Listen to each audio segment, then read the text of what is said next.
Assalamualaikum warahmatullahi wabarakatuh. Perkenalkan, nama saya Nabila Rahmadani dengan NIM 642318440 dari kelas 646D01 Manajemen. Di sini saya akan menjelaskan tugas mata kuliah Analisis Sekuritas dan Portofolio untuk memenuhi tugas individu. Adapun penjelasannya sebagai berikut. Berikut tugas pertamanya yaitu selanjutnya kita beralih ke Excel. Karena data kedua saham sudah diketahui, selanjutnya kita cari return realisasi. Mencari return realisasi yaitu rumusnya dengan saham terbaru dibagi saham sebelumnya dikurang 1 dan hasilnya itu 0,050. Dan selanjutnya sama juga rumusnya dengan saham terbaru yaitu 1100 dibagi saham sebelumnya yaitu 1050 dikurang 1. Selanjutnya untuk tahun ketiganya itu sama juga untuk rumusnya yaitu saham terbaru yaitu 1080 dibagi saham sebelumnya yaitu 1100 dikurang 1. Kemudian kita cari return rata-ratanya yaitu dengan average, lalu di blok returnnya dari return tahun pertama, kedua, dan ketiga, dan hasilnya itu 2,65%. Dan untuk risikonya itu atau disebut juga dengan standar deviasinya, rumusnya itu STDEV, kemudian di blok return tahun pertama, kedua, dan ketiga, kemudian hasilnya itu 3,87%. Dan untuk saham B-nya itu juga sama untuk mencari returnnya, yaitu saham sebelumnya, saham terbaru 2100 dibagi 2000 dikurang 1. Untuk tahun kedua dan ketiga itu sama, dan setelah itu untuk return rata-ratanya pada saham B itu 3,31% dan risiko atau disebut juga dengan standar deviasinya itu 5,06. Kemudian untuk mencari variansinya itu dengan rumus sama dengan VAR, lalu di blok returnnya yaitu hasilnya 0,11 dan varian pada saham B juga sama dengan rumus VAR dengan blok dengan blok return tahun pertama, kedua, dan ketiga dan hasilnya itu 0,26. Selanjutnya untuk mencari kovarian saham A dan B yaitu dengan rumus sama dengan kovarian titik S lalu blok return saham A dan return saham B dan hasilnya itu minus 0,0013. Dan untuk mencari korelasi dengan rumus sama dengan korel buka kurung lalu blok return saham A dan saham B. Kemudian untuk return dan risiko portofolio yaitu untuk mencari return portofolionya itu dengan bobot saham A dikali return rata-rata saham A ditambah saham B dikali return saham B dengan yaitu hasilnya 2,98%. Selanjutnya untuk mencari risiko portofolio yaitu dengan rumus SQRT dengan blok varian portofolio yaitu 0,0037 dan hasilnya itu 1,92%. Kemudian untuk mencari Sharpe ratio dan Treynor ratio yaitu data yang sudah diketahui yaitu ini. Kemudian kita mencari Sharpe ratio saham A yaitu rumusnya return tahunan saham A dikurang tingkat bebas risiko per tahun yang 4% dibagi risiko tahunan saham A 13,40% dan hasilnya itu 2,450. Dan untuk saham B sama juga untuk rumusnya yaitu return tahunan saham B dikurang tingkat bebas risiko yaitu 4% dibagi risiko tahunan saham B yaitu 17,54 dan hasilnya itu 2,499. Dan yang untuk mencari Sharpe ratio portofolionya juga sama rumusnya. Yang portofolio itu 42,24 dikurang 4% dibagi 6,63%. Kemudian kita cari Treynor ratio. Yang pertama itu untuk Treynor ratio saham A-nya itu mencarinya saham A dikurang tingkat bebas risiko 4% dibagi beta saham A yaitu 1,2 dan hasilnya itu 0,274 dan Treynor ratio saham B dapat dicari yaitu return tahunan saham B 47,85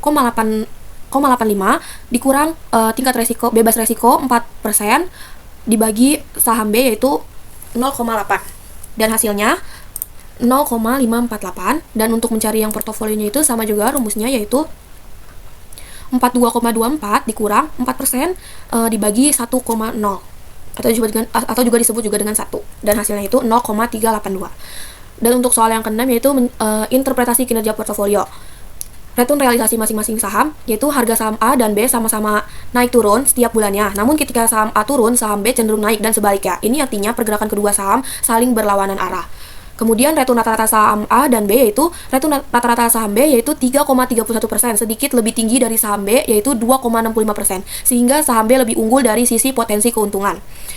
Pada risiko masing-masing saham, saham B memiliki risiko yang lebih tinggi, yaitu 5,06% dibandingkan saham A 3,87%. Ini sejalan dengan prinsip investasi, semakin besar potensi keuntungan suatu saham, semakin besar pula risikonya. Untuk return dari risiko portofolio, gabungan 50% saham A dan 50% saham B menurunkan risiko jadi hanya 6,63%. Jauh lebih kecil dibanding risiko A dan B sendiri, karena pergerakan keduanya saling menyeimbangkan korelasi yang negatif antar saham. Selanjutnya untuk Sharpe ratio dan Tenor ratio itu, Sharpe ratio portofolio 5,76 jauh lebih tinggi dibanding Sharpe ratio saham A maupun saham B. Ini berarti menggabungkan kedua saham dalam satu portofolio memberikan hasil yang lebih baik dibanding memegang. Untuk tugas yang kedua, berbeda dengan yang sebelumnya, yang tugas pertama, karena tugas yang kedua ini terdapat 3 saham dan tahunnya itu bertambah, yaitu menjadi 4 tahun. Kita beralih ke Excel-nya aja langsung. Yang pertama untuk mencari return risiko saham. Untuk mencari return ini sama juga rumusnya dengan yang sebelumnya, yaitu saham terbaru dibagi saham sebelumnya dikurang 1 dan hasilnya itu 0,050. Dan untuk tahun kedua, ketiga, dan keempat itu sama juga rumusnya. Jika sudah dicari returnnya, kita dapat mencari return rata-ratanya itu dengan cara average, lalu di blok return saham A yaitu dan hasilnya itu 3,61, dan untuk standar risikonya itu dengan rumus STDEV, lalu di blok returnnya itu jangan lupa setelah rumus ini kita harus taruh buka kurung dan tutup kurung di awal dan sebelumnya, awal dan akhirnya, dan hasilnya itu 3,70. Dan untuk mencari return dan risiko pada saham B dan C itu sama juga. Dan untuk hasil dari return rata-ratanya itu yaitu average, rumusnya average, di blok juga sama, dan hasilnya 3,05%, dan risiko standar atau juga dengan standar deviasinya itu 4,17%, dan pada saham C return rata-ratanya itu 2,43%, dan risiko standar deviasinya itu 2,52%. Selanjutnya untuk mencari korelasi dan kovarian, yaitu pertama itu kita mencari korelasinya dulu dengan rumus sama dengan korel buka kurung, kita blok return A, return B, dan hasilnya itu minus 0,62633. Dan untuk mencari korelasi AC yaitu dengan cara korel di blok return A dan C, dan hasilnya 0,99989, dan BC juga sama rumusnya korel lalu di blok return B dan C, dan hasilnya segini. Kemudian kita ke kovariannya dengan rumus kovarian titik F dan buka kurung, kemudian blok return A dan B, kemudian hasilnya segini. Dan C juga sama, kovarian titik S di blok juga return A dan C, dan hasilnya 0,0093. Dan untuk mencari kovarian BC juga sama rumusnya, dapat dilihat, kemudian tinggal enter, dan hasilnya minus 0,00066. Selanjutnya kita mencari return annual pada saham A, B, dan C. Yang pertama untuk saham A nya itu dengan rumus sama dengan buka kurung 1 ditambah return rata-rata tutup kurung pangkat 12 dikurang 1, dan hasilnya itu 52,98%. Dan untuk saham B sama juga rumusnya segini, tinggal blok return rata-rata pada saham B, dan C juga sama.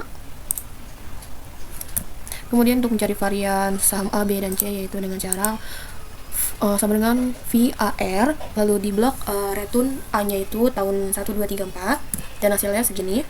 Dan saham B dan C juga sama, di blok juga. Kemudian untuk mencari matriksnya atau kita bikin matriksnya itu tinggal kita masukin dengan sesuai tata letaknya yang semestinya, dengan varian A di sini dan B dan C. Kemudian ada kovar AB, kovar AC, kovar AB ada juga di sini, dan kovar BC dan kovar AC juga. Dan kalau sudah ditaruh seperti ini, dimasukin gitu, kita mencari varian portofolio. Rumusnya itu seperti ini, yaitu sama dengan MMULT buka kurung MMULT buka kurung lagi, dengan kita blok bobot saham 4 dari A, B, dan C, dan blok juga matriks yang kita sudah bagikan juga di sini, dan kemudian di blok juga bobotnya sama seperti ini tapi dengan tampilan ke bawah, dan hasilnya itu 0,0026. Kemudian standar deviasi portofolionya dengan rumus SQRT, kemudian di blok varian portofolio yaitu, dan hasilnya itu 1,60%. Kemudian untuk standar deviasi anual, rumusnya itu kita blok standar deviasi portofolio dikali 12 dipangkat 0,5. dan hasilnya 5,54%. Kemudian return portofolionya itu dengan rumus sum product buka kurung dengan blok bobot saham, yaitu saham A, B, dan C, kemudian blok juga return annual saham A, B, dan C, dan hasilnya itu 45,26%. Kemudian kombinasi bobotnya itu seperti ini. Kita taruh itu dengan yang diketahui dari soal, yaitu segini. Kemudian untuk mencari efisien frontier risk dan return, yaitu dengan risiko 5,54 dari kita ambil dari standar deviasi annual, dan returnnya juga dari return portofolio 45,26. Dan untuk portofolio 2 dan 3 itu sama, jadi kita harus membuat seperti ini juga, atau juga bisa diubah dengan bobot sahamnya, bisa diubah di sini juga. Jadi pada ini ya 30 40 30. Nah, bisa dilihat pada risiko portofolionya itu kan ini 5,31%. Nah, ini tuh diambil dari standar deviasi annualnya dari sini, dan returnnya juga 43,31. Dan untuk melihat portofolio ketiga, kita bisa ubah bobotnya itu yang di bawah sini dengan 50%, 25%, dan 25 lagi. Nah, ini udah diketahui untuk portofolio 3 itu risikonya atau disebut juga dengan standar deviasi annual itu 6,91%, dan returnnya itu pada di sini itu return portofolio yaitu 45,72. Karena efisien frontier risk dan returnnya sudah diketahui, kita selanjutnya yaitu membuat chart atau disebut juga dengan scatter, yaitu dengan cara portofolio 1 dan 3 kita blok, lalu kemudian ke insert dan chart, lalu ke scatter. Kita kecilkan dulu untuk bisa melihat efisien frontier risk and return-nya. Kemudian kita klik kanan, select data, kemudian hapus seri 1 dan seri 2. Dan kita memasukkannya ulang portofolio 1, 2, dan 3-nya itu. Satu-satu memasukkannya, itu pertama portofolio 1, untuk kolom kedua itu masukin risiko, untuk kolom ketiga masukkan return. Oke, lalu kita klik add untuk memasukkan portofolio 2 dan masukkan lagi risikonya dan masukkan lagi return. Lalu klik OK, kemudian portofolio 3.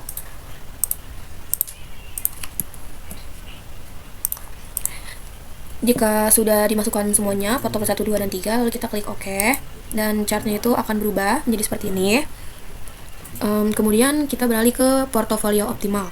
Berdasarkan perbandingan tersebut, terlihat bahwa tingkat efisiensi portofolio 1 dan portofolio 2 relatif setara, dan keduanya berada jauh di atas portofolio 3 dalam hal efisiensi return terhadap risiko. Portofolio 3 dapat dikatakan kurang efisien sebab kenaikan returnnya itu dibandingkan portofolio sangat minim, yaitu 0,46%. Padahal di sisi lain risikonya justru meningkat tajam, yaitu sebesar 1,7%. Sementara jika dibandingkan satu sama lain, portofolio 1 tampil sedikit lebih baik daripada portofolio 2. Hal ini karena portofolio 1 mampu menghasilkan return yang lebih besar, yaitu dengan 45,26% dibandingkan dengan portofolio 2 yaitu 43,31%. Sementara kenaikan risikonya itu tidak terlalu signifikan, yaitu 5,54% dibandingkan dengan portofolio kedua yaitu 5,31%. Sehingga efisiensinya pun tetap sedikit lebih unggul.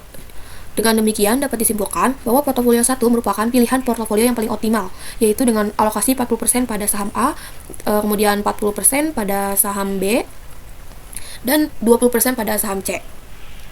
Komposisi ini menghasilkan tingkat risikonya itu standar deviasi sebesar 5,54% serta return tahunan sebesar 45,26%.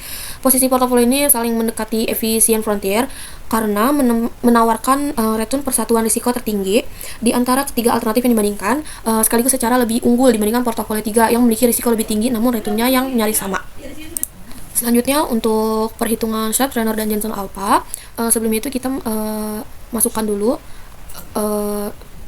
bobot portofolio 1, 2, dan 3, kemudian masukkan juga efisien frontier risk dan return-nya itu, dan masukkan juga beta portofolionya. Nah, yang pertama kita mencari beta portofolionya dulu, yaitu dengan cara